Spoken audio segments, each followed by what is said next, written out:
Hey guys, welcome to this episode of Romcast. My name is Dan Williams from Range of Motion. Today we are lucky to be joined by Alex Utley. Alex is a competitive rower, a state and national level rower, and we are lucky enough to have her as one of the two rowing subject matter experts at our upcoming Range of Motion athlete camp. Alex, thanks for joining us. Thanks for having me. So tell me a little bit about yourself, maybe your background as a rower, some of your achievements and accomplishments, and maybe any work you've done with crews, with other athletes or coaching work that you've done. Yeah, okay. So I started rowing after I left school, which is quite uncommon in the rowing world. There's a big majority definitely come through school to get in there. But I found the opportunities just kind of opened up, and so every year I did it, I got a little bit more addicted and a little bit more involved. And then so competed at the rowing Australian Nationals for the past 3 years, and represented the state for those 3 years as well. I've been rowing as a lightweight, which is not so fun because it means you have to diet all summer, but you enjoy it afterwards when you get to eat good food. And then throughout that I've been doing lots of coaching, and as you get more and more into the world, you do a lot of coaching and just get sucked in every aspect, I guess. It becomes quite your life. So I've been coaching a few novice crews and a bit of schools and a little bit at the club, and seeing the athletes come up and develop and get the passion that I got from rowing too is always good fun to see. Awesome, cool. So I guess on the back of some of this coaching work you've done, something that I'd like to go through today, and this is sort of targeted at people who maybe aren't doing a lot of rowing on the water but want to improve their performance on the Concept 2 rower, on the erg.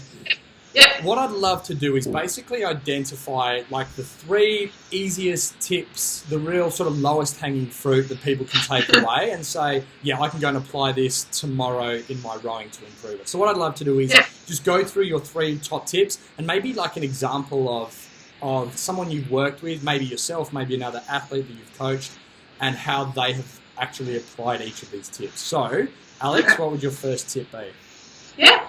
So my first tip would be that it's all about the legs. You see a lot of people jump on the ergos or the rowing machines, whichever you want to call it, and there's a lot of sort of trying to do things with your body and your arms, but your legs are the most powerful muscle and most powerful group of muscles. They say rowing is sort of 60-70% legs, and so if you can learn to get your sequencing done right and just apply that leg power and focus on getting that leg power and then using your body and arms, you can really come away with a lot more power input into the machine. Yeah. Do you find that the people who maybe come from a different athletic background or who do a lot of resistance-based training, therefore have strong upper bodies, is it harder for them to develop a technique because they become reliant, thinking, well, I've got so much strength through my arms, I'll try and use them as much as I can? Is that a problem? I guess you just got to change. Yeah, I guess some people do have that mentality that, their arms or whatever would be a lot stronger and whatnot, and you just have to kind of get that mentality that you do actually use your arms and your body at the end, but you need to make sure you get that proper leg power first, because it's really separated into 3 core components: your legs, then your body, and then your arms or your upper body. And so really making sure that people can get the most out of each component. So their arms may be a lot stronger, but I don't know how. I can't think of many cases where your arms can pull more than the power that your legs can push. No. So tell me about someone that you've worked with, a practical example of someone who you've been able to correct this patterning of the stroke to some sort of success. Yep. So one of my girls, Abby, she was sort of just bringing in her body. She's quite an experienced rower, so she's probably a little bit of a higher level, but she was bringing in her body a bit earlier. And so just over summer, she worked on really focusing on getting just those legs first and then the body and arms. And that just, it helped her move a boat better, but also on ergo, it really helped her just get that leg power first. And so it was also a matter of focusing. I don't want to go too much into it, but focusing on your body stability to make sure that your body's not getting in the way of you applying that leg power. Yeah, it seems to be a common theme. It's sometimes taking a step back and saying, okay, well, I'm going to I'm going to reduce my output, but I'm going to work on this technique to take one step back to then take a whole bunch of steps forward. Oh, 100%. Yep. And I think that's often an issue a lot more with guys or groups of guys when they're just trying to really muscle it and power away, and they need to learn step back, get the technique, and then when you muscle it and power away, you get more done. Yeah, cool. Tell me your second tip, Alex, to improve the rowing technique as easily as possible. Yep. So particularly on an ergo, I guess, stroke rate isn't everything, I'd say, for newcomers coming onto an ergo. A lot of people think that you just got to move up and down as fast as you can. That will definitely not be efficient in terms of power application. So in terms of numbers for a new person, most people watching this, I imagine, wouldn't know anything about numbers for stroke rate, but a new person would probably sit anywhere between 16 and 24. Whereas a lot of new people will jump on and aim for 30s and 40s. And this is the number of strokes you do in a minute is the numbers I'm saying here. And which is double what actually would be efficient for them. So really learning that actually slowing it down allows you to put in some power and actually get, often they pull the same number or better numbers with a lot less energy output. Yeah, because it's all about efficiency, hey? It's how much output can you generate by doing the smallest amount of work yourself? I mean, that's the whole idea. Yeah. Tell me about someone who you've worked with them on their stroke rate and the sort of improvements you've seen based on that. Yeah. Well, I'd actually say probably our entire novice women group when they came in, all of them, jump on, and especially when they do their first test ergos, they often think that it's really just high and fast as much as you can go. But we generally bring them back a step, and in training and whatnot, you'll prepare for that sort of thing. And so you'll tell them to sit at certain ratings, and then you'll be able to show them that when they jump up to these higher ratings, the numbers that they're pulling are the exact same. They're not really doing any better. They're just working a lot harder, or puffing themselves out a lot more. And so then they could see the direct sort of response. I mean, on the ergo, you've got the numbers right in front of you, so you can see the exact response from your energy input to output. Right. And your third tip, Alex? Probably mentality, I think, is one of the biggest ones for rowing. It's probably massive mentality for any sport. So our most common test that I'm pretty sure a lot of CrossFitters do as well is the 2K erg test. And it's a lot longer, I think, than a lot of newcomers may think. It goes on a lot longer. And so it's really sort of that middle piece that really hurts, and it's really every year I think every rower, probably every athlete in any sport, just learns to push themselves that little bit harder, and you can always push yourself harder than your mind thinks you can at the time. So I think just learning to overcome that and push through the pain is one of the big things. It's one of these things that's definitely a learned skill that I'm feeling uncomfortable. This is like I've got this acid coursing through my body, but it's okay. I won't die. And sometimes, I mean, just like if you want to improve your squat more. If you want to improve your rowing, you row more. Sometimes you just have to be in that pain, be in that discomfort more. You train your ability to do it.